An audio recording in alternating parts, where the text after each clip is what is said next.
This is the Less Insurance Dependence podcast show with my good friend Gary Takas and myself, Narain Arul Raja. We appreciate your listenership, your time, and most of all, we appreciate your intention to reduce insurance dependence in your practice. Our goal is to provide information that will help you successfully reduce insurance dependence and convert your practice into a thriving and profitable dental practice that provides you with personal, professional, and financial satisfaction.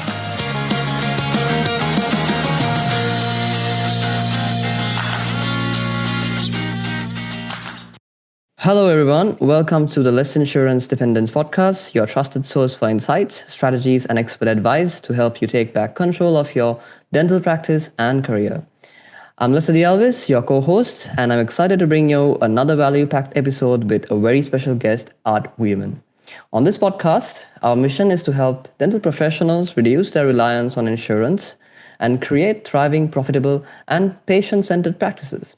Whether that means building a fee-for-service model, optimizing systems, or improving leadership, we are here to guide you every step of the way. Before we get into today's discussion, I want to share a quick resource from our sponsor, and that's Equa Marketing. Equa is offering a complimentary marketing strategy meeting valued at $900, where their team will basically provide expert recommendations on how to attract high-quality new patients, rank number one on the Google locally, and increase the number of new patient calls every month. So you can book your complimentary marketing strategy meeting at lessinsurancedependence.com/marketing strategy meeting.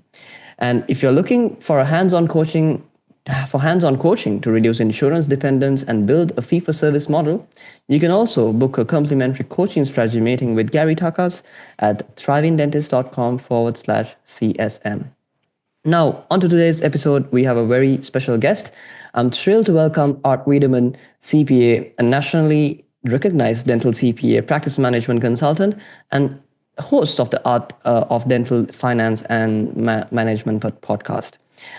Art has spent decades of helping dentists make financial decisions, improving profitability, and plan for sustainable success. Today, Art is joining us to share his perspective on what really happens when practices drop PPO plans. He'll discuss real client experiences, how most practices see higher revenue, strong patient retention, and even referrals when they go out of network. He'll also share the math behind dropping PPO plans, the role of patient trust, and how to know if your practice is ready for this transition. Art, we're excited to have you. Thank you so much for being a part of the podcast. Lester, thank you so much for having me on your podcast. I appreciate it. Looking forward to it. Of course. So let's start with your perspective. From your experience as a dental CPA, what financial results have you seen for practices that has reduced or eliminated their dependence on PPO plans? So, Lester, that's a great question. I have a tagline that I do that I use on my podcast, on my lectures, that says that as a CPA, my life is a math problem. And this is all a math problem when you're running a business. So there's two ways to increase your profit in a business. One is to raise your revenues and one is to cut your expenses. And my experience is that when you do choose to, as we say, or as Gary Takas, my good friend, says, change your relationship with insurance, on the revenue side, again, you're looking at an average of, and these are Gary's numbers, 38 to 42% increase in your revenues by going out of network. So if your fee for service for a crown is $1,500 and you were getting paid $900, which is a 40% reduction, you're now going to get paid $1,500. So that obviously is a big increase, and that's on every procedure the practice does.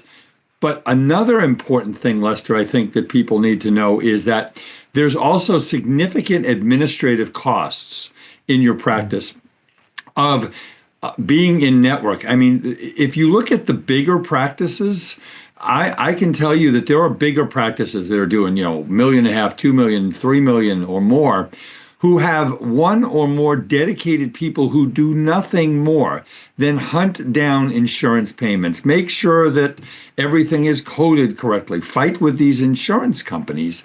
And when you go out of network with insurance, you don't need those people, because if your fee is $1,500, that's what you charge. There's not really a whole lot of, negotiation and things like that.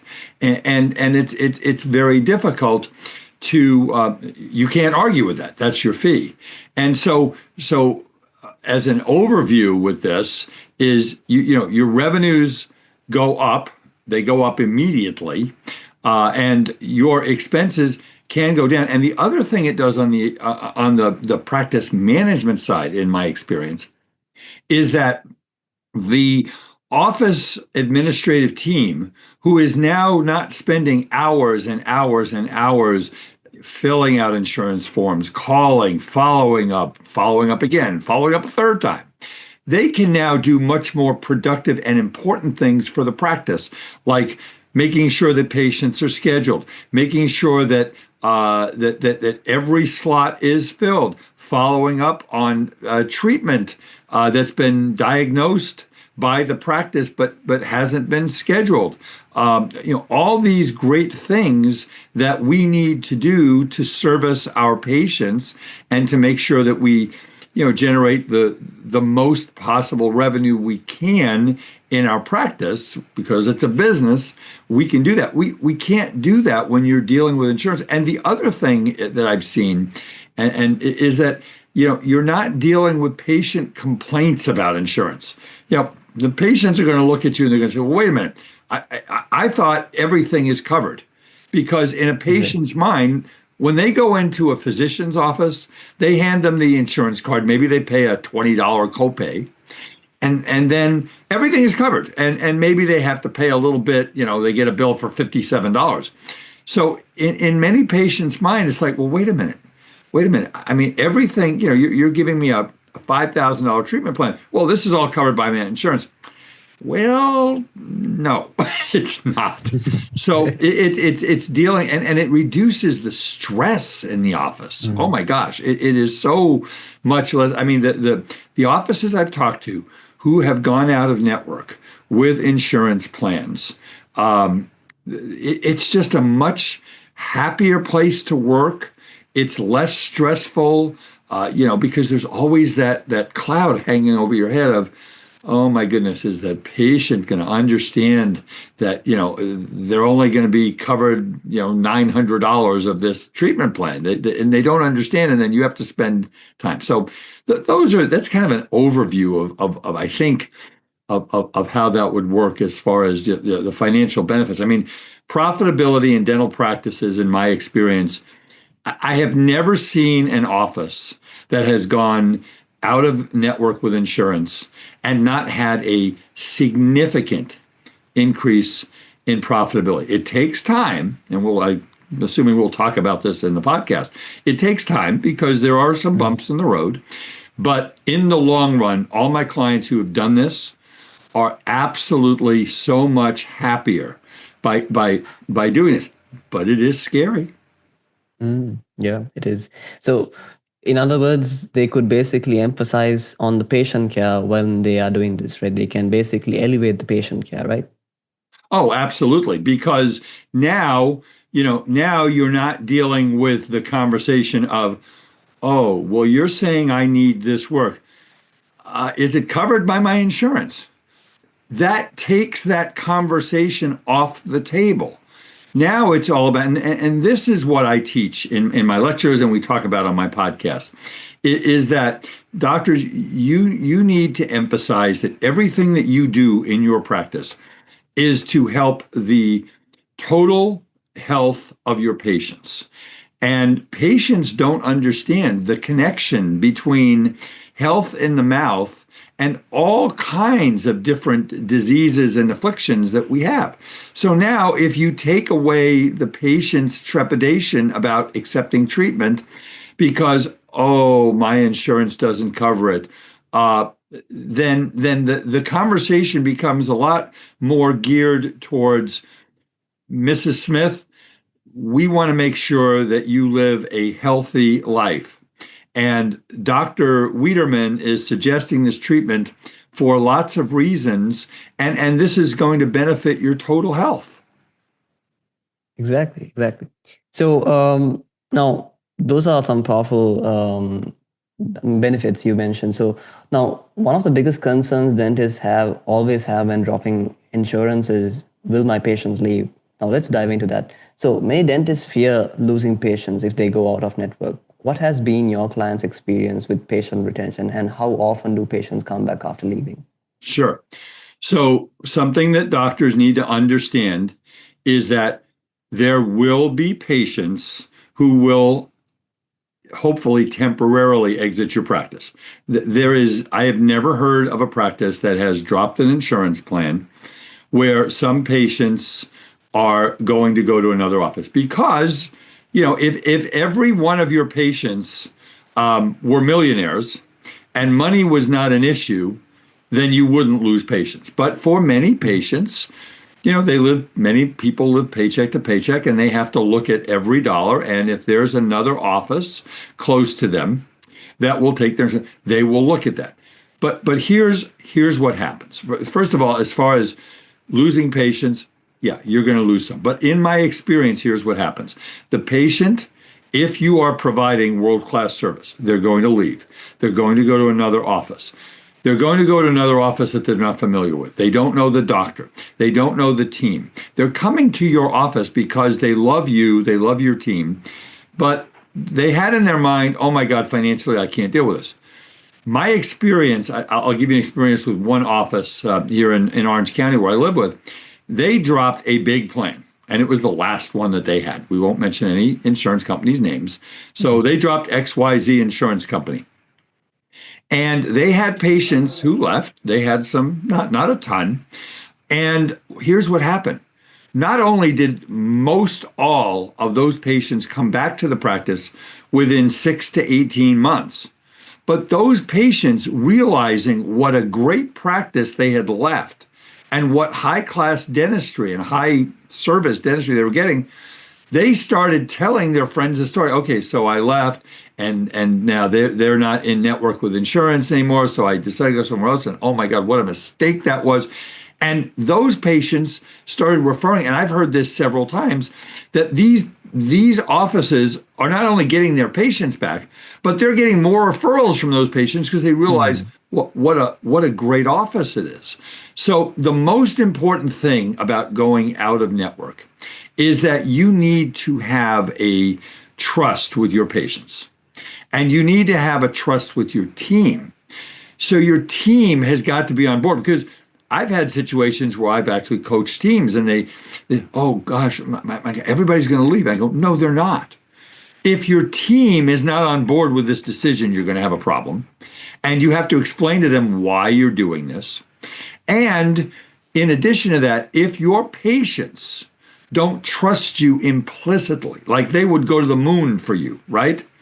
If they don't, then it's going to be harder to do this, because you've got to have people in the front office. And this is why working with, consultants, people like Gary, who's a master at this, it takes 6 months to a year to put the framework in place to go out of network. You don't just listen to that. By the way, folks, don't listen to this podcast and then tomorrow morning just go in and say, we're going out of network with all our plans.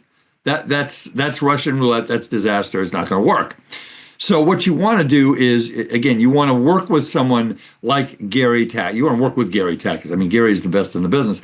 And, he's going to coach you through what are the steps. What do we say to the patients? The thing that you want to really do is beat the insurance company to the punch, so that by the time the insurance company finds out that you're going on network, and they send that horrible letter to the patients telling them about all the people in their area that they can go to, it's old news.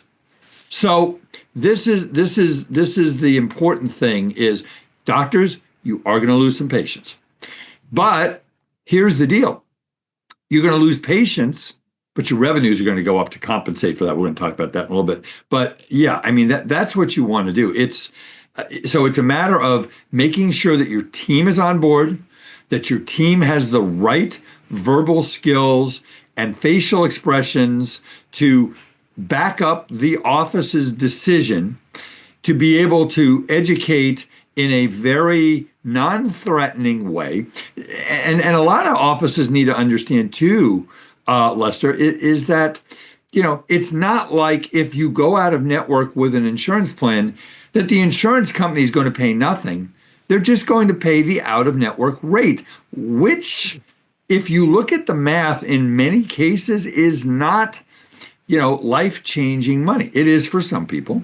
And again, there are going to be some patients who are going to leave.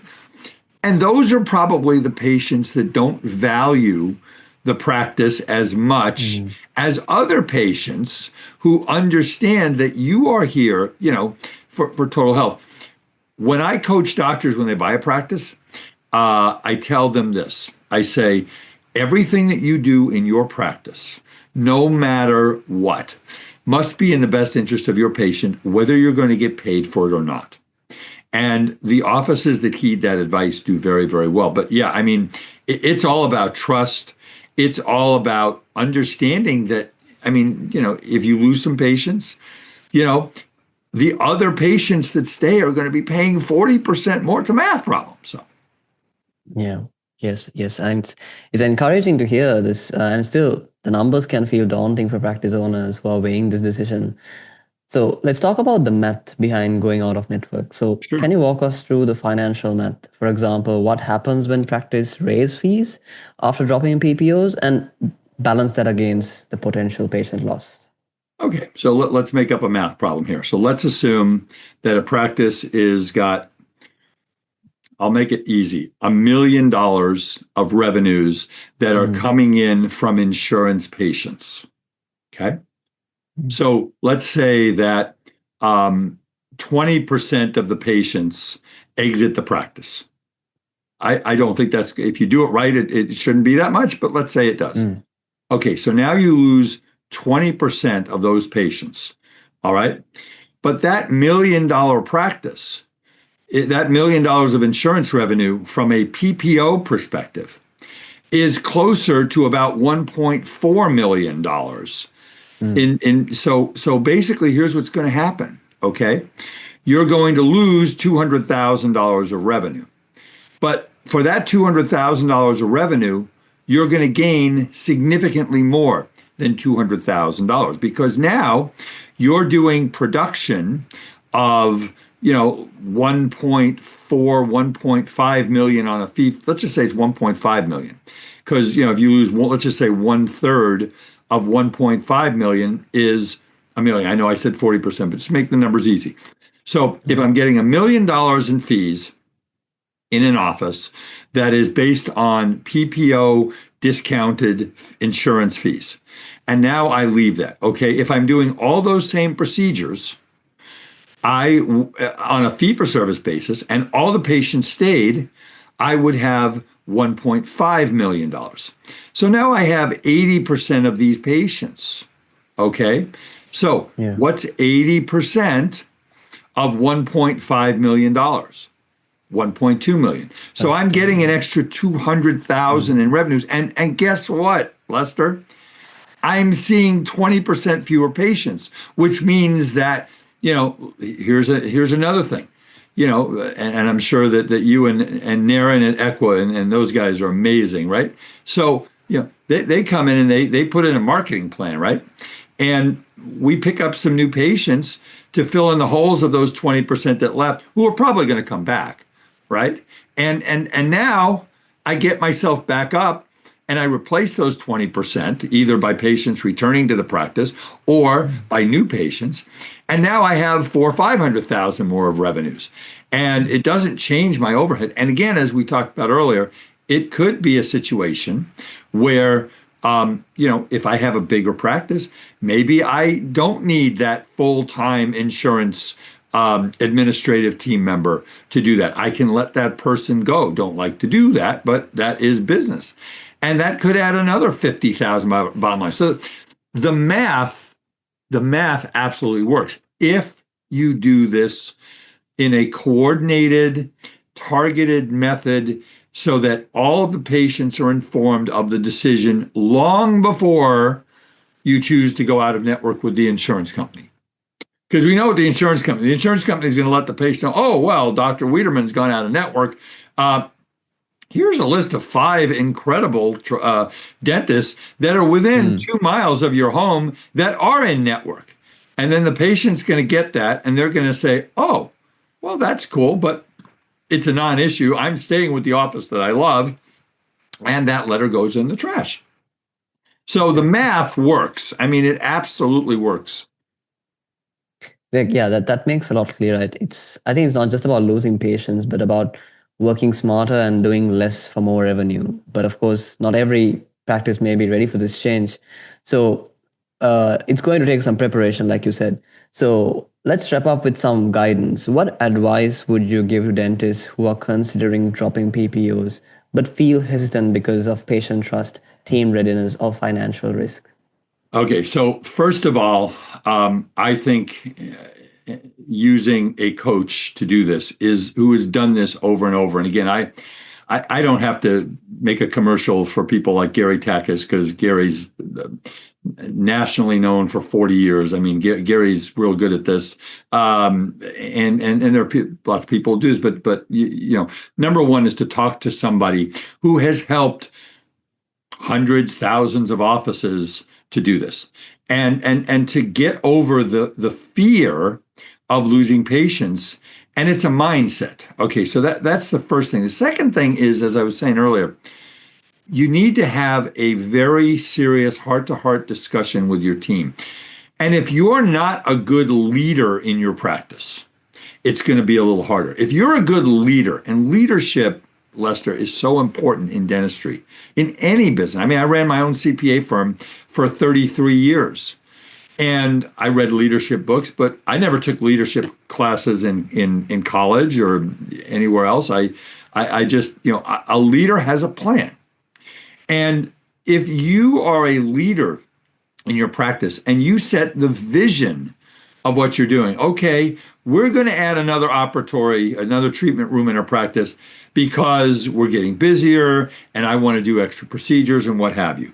We're going to buy this new technology because of this and this. Okay, so as a leader, you're now making this other decision and saying, I've sat down, I've looked at the numbers, and you know, team, this is just the math doesn't work. I sat down with an Art Wiederman or with another dental CPA. You know, I'm a member of the Academy of Dental CPAs. There's 25 firms across the country that represent like 12,000 dentists, and we all have these conversations with our clients. And we look at this, and the doctor says, "Okay, team, I am not just making. I want to have a conversation with you, because while the doctor is the leader, and the doctor can do whatever he or she wants to do, that's clear because they own the practice. I never made a major decision in my practice, in my CPA practice. And again, I'm in a service business. Dentists are in a service business. I never made a major decision in my practice without talking this through with my team. And you say to the people at the front desk, say, how do you guys think our patients would react to this? And if the entire team just absolutely freaks out and says, oh my God, we're going to be sitting here talking to ourselves, there's no way, I can't do this. And it's really important to have people in the front who are positive and not negative people. If you have negative people working in your front office, this is probably not going to go as well. It's probably not going to go well, because if you have a negative person who's trying to explain all of this, and then the patients are complaining, they're gonna fold.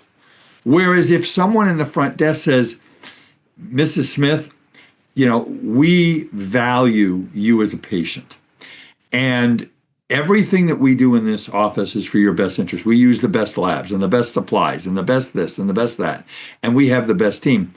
And unfortunately, the way insurance works is they continue to provide us with reimbursements that do not allow us as a business to provide this world-class care that, and doctor will accept nothing less.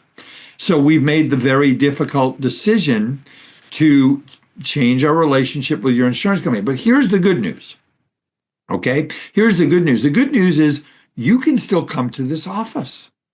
You can still see our team. We love you. We want you to stay. And here's how this works. So I want you to have a full understanding of this so that when you come for your next appointment, you'll understand. And when you start explaining to them that it's not that big of a deal, because all they care about is financially. They're coming to your office and they like your office. They love your office. Their only trepidation is, oh my gosh, I'm going to have to pay so much more money. And it just really depends, because it just depends on, there's thousands of plans and thousands of iterations of all this. So if your team is prepared either on their own or probably with a coach, and I really, really would encourage anybody who's thinking about going out of network with any plan or plans to use a coach. And you always want to start, I think, with the smallest insurance plan. You have a plan that maybe you have 100 patients on, as opposed to the big insurance company where you got 1,000 patients on that plan or whatever. Start with 100, because if you lose a bunch of those, you will get to see how it works. You get a live, a live demonstration of what the objections are, so you can overcome them, so that when you go to drop the bigger plans, you are ready. So the trepidation, the scaring, that the fear that the doctors have, absolutely, it is legitimate, because this is their business. This is how they support their family. This is how they fund their retirement and pay their house payment. So it's important, Lester, that the team be on board, and that the team use the right verbal skills, eye contact, languaging, and that everybody is backing this up. So the front office explains it. The patient goes in for their cleaning, and then they're talking to the hygienist. And the hygienist doesn't have anything to do with the administrative part of this. But the hygienist is sitting there for 50, 60 minutes with the patient. And the patient says, hey, Jane, they told me at the front that you're not in network with my insurance. Is that a big deal? And that hygienist and that dental assistant and that treatment coordinator all need to have the same languaging and saying, we all as a team talked about this, and we value you, and we refuse to provide anything but the best possible care for you. And we just all came to the conclusion, which many dentists in America are coming to, by the way. I think the statistics, Lester, I don't remember what it was. It's either 1 in 3 or 1 in 4 dentists in the United States are looking at changing their, and this is from the ADA, looking at changing their relationship with one or more plans. And everybody in the office has the messaging. But if your team, because they're the ones that are going to have to be, they're the ones that are the gatekeepers and that are going to help keep the patients. If the team is armed with the proper verbal skills and messaging and, eye contact and everything like that, and the message to the patient is, yes, we're doing this, but you can still, and a lot of them think that if you go out of network, they can't come to you. That's the first thing. So I think that's important. I think that, you have to look at some worst case scenarios, sit down with your dental CPA and say, what if 20% of the practice walks out of the office? Now, here's another thing that we have to consider. While, you and I and Gary and Naren are all very like-minded about the effects of dental insurance on dentists in America, who we have served for a long, long time, you do have to be careful. For example, one time I lectured and again, won't mention names. I lectured for a dental supply company in a state capital. And in that state capital, it was on the East Coast, 90% of the people that lived in that town worked for that state government, and they all had a particular insurance. So if you go out of network in that state capital, you're going to have a heck of a hard time maintaining a practice. So there are situations where you have to deal with that. And that is where, when you start a practice or buy a practice, you need to understand. We had a doctor, Lester, who was a specialist, and 80% of the practice that she had was with one particular insurance company. And she called me up one day and she said, Art, my reimbursements are under 40% of UCR, under 40%. And she's telling me that she's writing checks for 10, 15,000 a month into the practice. And I said, you have two choices. You must either go out of network with this plan, or you must shut your doors. Unless you hit the Powerball and you've got all this money and you're doing this as a hobby and you don't care, which I doubt is what's going on. So this doctor went out of network. The profitability went up, I believe, in 2 years, about $1 million. It was a big practice. I mean, and 80+% of the patients stayed. But you've got to have a coordinated plan to do this. If you just say, oh, just want to let you know next time you're not going to be in network, and here's what's going on, and we'll see you next time. That does not work. It absolutely does not work. And the whole impetus of your reduced dependency on insurance podcasting, what have you got? You've done 300-400 episodes of this. How many? I don't know. A lot. Yes. I mean, you talk about every single possible iteration of this, and it's not an easy thing to do, but it will make the doctors happier. It has to be over time, and it has to be with the team's understanding. But the most important thing is building trust with your patients. If you've got a practice where you build trust with your patients, this is going to be a lot easier. If your patients just come in because it's a low cost office, or it's a low this, or it's a low that, and you change it and you go to fee for service, it's going to be very difficult.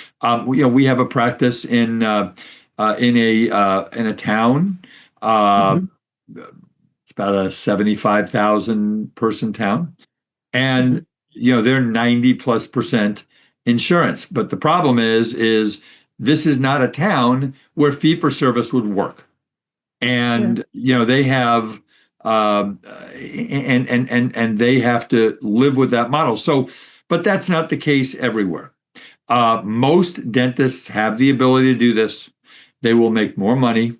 They will be happier. Here's another thing we haven't talked about. They can spend more time with their patients. That's what they're telling me. They get to spend more time with their patients, talking about getting to know their patients, getting to know their fears, getting to know their families, and explaining to them the benefits of the treatment that's being recommended. And again, doctors, technology is huge. You want to be on top of technology. I mean, have the best technology you possibly can, because that's going to bring people back. But I think that those are some good tips for people who are nervous or afraid of making this decision.